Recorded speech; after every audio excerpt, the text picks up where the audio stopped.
샬롬. 이번 한 주도 우리 하나님의 은혜와 평강이 우리 사랑하는 성도님들과 함께하기를 바라겠습니다. 오늘 우리가 함께 나눌 하나님의 말씀 출애굽기 34장 27절에서 35절까지의 말씀입니다. 여호와께서 모세에게 이르시되 너는 이 말들을 기록하라. 내가 이 말들의 뜻대로 너와 이스라엘과 언약을 세웠음이니라 하시니라. 모세가 여호와와 함께 40일 40야를 거기 있으면서 떡도 먹지 아니하였고 물도 마시지 아니하였으며 여호와께서는 언약의 말씀 곧 십계명을 그 판들에 기록하였더라. 모세가 그 증거의 두 판을 모세의 손에 들고 시내산에서 내려오니 그 산에서 내려올 때에 모세는 자기가 여호와와 말하였으므로 말미암아 얼굴 피부에 광채가 나나 깨닫지 못하였더라. 아론과 온 이스라엘 자손이 모세를 볼 때에 모세의 얼굴 피부에 광채가 남을 보고 그에게 가까이 하기를 두려워하더니 모세가 그들을 부르매 아론과 회중의 모든 어른이 모세에게로 오고 모세가 그들과 말하니 그 후에야 온 이스라엘 자손이 가까이 오는지라. 모세가 여호와께서 시내산에서 자기에게 이르신 말씀을 다 그들에게 명령하고 모세가 그들에게 말하기를 마치고 수건으로 자기 얼굴을 가렸더라. 그러나 모세가 여호와와 함께 들어가서 함께 말할 때에 나오기까지 수건을 벗고 있다가 나와서는 그 명령하신 일을 이스라엘 자손에게 전하며 이스라엘 자손이 모세의 얼굴에 광채를 보므로 모세가 여호와께 말하러 들어가기까지 다시 수건으로 자기 얼굴을 가렸더라. 아멘. 하나님과 이 이스라엘 백성들이 맺었던 그 시내산에서 맺었던 언약이 처음에 그 이스라엘 백성들의 우상을 섬김으로 모세가 시내산에 올라갔을 적에 우상을 섬김으로 한번 이 언약이 파기되어진 적이 있었죠. 이제 그 이후로 다시 하나님께서 모세를 시내산으로 부르시는 것입니다. 그리고 40일 동안 모세가 금식하는 가운데 하나님과 대면하면서 다시 하나님의 말씀을 받지요. 그리고 다시 하나님과 이스라엘 백성들의 언약이 맺어지는 언약을 맺고 돌아오는 장면이 오늘 말씀 가운데 나옵니다. 27절에 이렇게 되죠. 여호와께서 모세에게 이르시되 너는 이 말들을 기록하라. 내가 이 말들의 뜻대로 너와 이스라엘과 언약을 세웠음이니라 하시니라. 이렇게 말씀이 나와 있습니다. 자, 여기서 언약을 세웠다. 이 세웠다라는 단어 카라트라는 단어는요. 언약을 자르다 이런 의미를 가지고 있습니다. 언약을 자른다는 것이 무슨 얘기입니까? 하나님께서 이스라엘 백성들과 구약시대 때 이 언약을 맺을 때 동물을 이렇게 자른 가운데에 언약을 맺는 그러한 장면들이 우리가 이제 아브라함과의 그 언약 관계에서 보더라도 그것을 우리가 알 수 있지 않습니까? 이렇게 동물을 자르는 행위, 언약을 자르는 것이 이 카라트라는 단어인데 무엇을 의미합니까? 이제 언약을 다시 이제 맺다 이런 의미죠. 언약을 맺는 것을 언약을 자르다 이런 표현으로 사용한 것인데요. 자, 이렇게 다시 이제 언약을 맺고 모세 손에 십계명을 다시 가지고 하나님이 주신 말씀을 가지고 이렇게 내려오는 것입니다. 그런데 오늘 말씀 가운데 내려올 때 보니까는 29절에 이렇게 나와 있어요. 모세가 그 증거의 두 판을 모세의 손에 들고 시내산에서 내려오니 그 산에서 내려올 때 모세는 자기가 여호와와 말하였으므로 말미암아 얼굴 피부에 광채가 나나 깨닫지 못하였더라. 모세 얼굴에 지금 광채가 나는 것입니다. 왜 광채가 납니까? 하나님과 40일 동안 대면하면서 하나님의 영광의 빛이 그 모세의 얼굴에 그대로 투영이 되어진 것이죠. 남아있는 것입니다. 그래서 우리는 오늘 이 말씀 가운데서 이 모세 얼굴에 비쳤던 이 하나님의 광채, 모세의 광채를 통하여서 우리가 이 말씀이 우리에게 주시는 의미가 무엇인지를 한번 생각해 보고자 합니다. 자, 먼저 이 모세의 광채, 이거 무엇입니까? 하나님의 임재를 나타내는 것이죠. 하나님의 임재. 하나님의 영광이 그 모세 가운데 지금 드러나 있다는 것입니다. 하나님께서 이렇게 하나님의 임재가 모세의 얼굴에 나타나니까는 지금 당장 이 이스라엘 백성들의 반응이 어떻습니까? 하나님의 빛이 비춰진 그 모세의 얼굴을 보고 이 어둠에 대한 이 죄에 대한 두려움을 이스라엘 백성들은 가질 수밖에 없는 것이죠. 그래서 오늘 반응이 어떻습니까? 30절에 보니까 이렇게 나와요. 아론과 온 이스라엘 자손이 모세를 볼 때 모세의 얼굴 피부에 광채가 남을 보고 그에게 가까이 하기를 두려워하더니 이 어둠에 있는 그런 죄는 항상 이 하나님의 광채에 비춰지게 되기는 두려워할 수밖에 없는 것입니다. 그러나 우리가 이 두려움에만 머물러서는 안 되지요.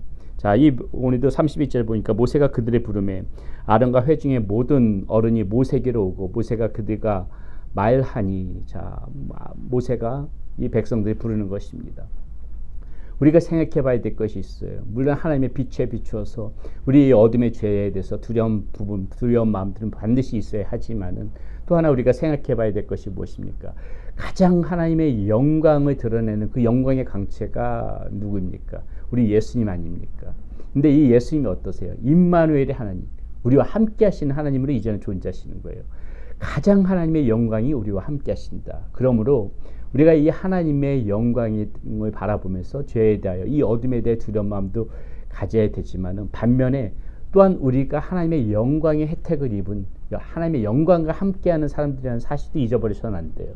그렇기 때문에 우리는 어떻습니까? 어디를 가든지 간에 이제는 우리가 이 하나님의 영광을 드러내는 그러한 사람으로 살아가야 된다는 것이죠. 세상 가운데에 이 하나님의 영광이 빛이 비추고 하나님의 영광이 우리의 모습 가운데서 나타나는 그런 밝은 모습, 그러한 하나님이 보여지는 모습, 그러한 모습들이 우리의 삶 가운데 있어야 된다. 우리는 오늘 모세의 얼굴이 나타나는 광채를 보면서, 그리고 이 백성들이 두려워했던 모습을 보면서, 그리고 그 영광 가운데 나왔던 이스라엘 백성들의 모습을 보면서 우리가 그 생각을, 그 마음을 항상 가지고 살아가야 된다는 것입니다.